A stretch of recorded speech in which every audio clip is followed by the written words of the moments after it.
BJD और BJP भितर थिबा मेंटो को नहीं एवं राज्य सारा चर्चा राज्यवासी चाह बसुँच जे वास्तव में बीजेडी और बीजेपी भितर मेंटो कि तेबे मेंटो हेबा संपर्क में उभय बीजेपी और बीजेडी नेता माने विशेष किसी कहवाक मना कर समस्ते कहते जे ओडिशावासी स्वार्थ दृष्टि जहाँ निष्पत्ति ता जिते बड़े मीडिया पर्सन माने जुएल ओराम को साक्षात करते दिल्ली में एवं मेंटो विषय में प्रश्न करते से संपर्क में से विशेष किसी सूचना दे नथिले बा चतुर्थ सह प्रश्न को एड़े जाते एपाखरे बीजेडी जदि आम देखा देवी मिश्र एवं अरुण कुमार साहू को जो सांबादिक मैंने मेंटो संपर्क में राज्य सरकार कौन निष्पत्ति नहीं प्रश्न कले से प्रश्न को एड़े गले और कहले जे विभिन्न प्रसंग सहित मेंटो प्रसंग संपर्क में बीजेडी तुंग नेता मैंने आलोचना किंतु मेंटो हेब कि नहीं से संपर्क में किसी सठिक भाव में कहवाई से सांबादिक मानक कि सठिक भाव में कही नथिले। तेज जदि आम देखा 20 रु ऊर्ध्व बीजेडी नेता आज ये जो द्वितीय पर्यायर बैठक होती सामिल थे प्रथम पर्यायर बैठक में सामिल थे द्वितीय पर्याय बैठक में सामिल थे तेणु ये जो 20 रु अधिक नेता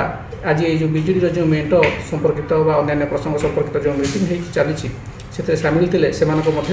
प्रमुख होती 5T अध्यक्ष कार्तिकेयन पांडियन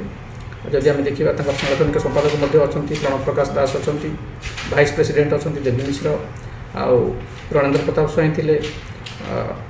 अतनु सब्यसाची नायक थे अशोक पंडा महोदय थे सस्मित पात्र मानस मंगराज टुकुनी साहू प्रफुल्ल मल्लिक जगन्नाथ सारका प्रणव बलवंत राय ए समस्त नेता मैंने उपस्थित थे सेपटे दिल्ली में जो मीटिंग चली से बीजेपी राज्य सभापति मनमोहन सामल उपस्थित थे धर्मेंद्र प्रधान थे उपस्थित केन्द्रमंत्री आउ अमित शाह उपस्थित थे जेपी नड्डा उपस्थित थे आशार इनचार्ज सुनील बंसल से उपस्थित थे सहित इलेक्शन इनचार्ज अच्छा विजयपाल सिंह तोमर आउ इलेक्शन को इनचार्ज अच्छा से हुसैन जी से थे पार्टी भाइस प्रेसिडेंट बैजयंत पंडा उपस्थित थे तेरे कथा होची जदि आम देखा 1998 रु 2009 पर्यंत राज्य में बीजेडी आउ बीजेपी मेंटो थिला दुईटी टर्म पर ए मेंटो चलता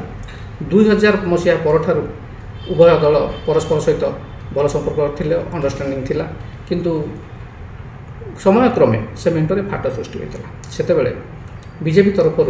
वरिष्ठ सांबादिक चंदन मित्र को ओडिशा को पठा जाइथिला ए मेंटो को सजाड़िया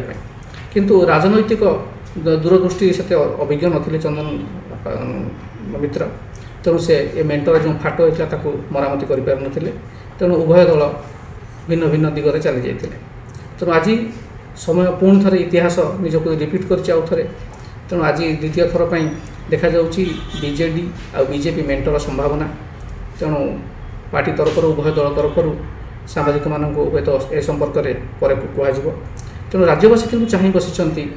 मेंटो हम कि ना मेंटो कि ना जदि मेंटो हुए ताले क्या फायदा हम क्या लाभ हम बेसी मेंटो हेले कहार क्षति हम किंतु कथा से मेंटो हो कि न हो सबु बेले ओडिशावासी स्वार्थ ए मेंटो राजनीति ठारू ऊर्ध्वर था। विजय कुमार दास, सूचना टीवी 24x7 भुवनेश्वर।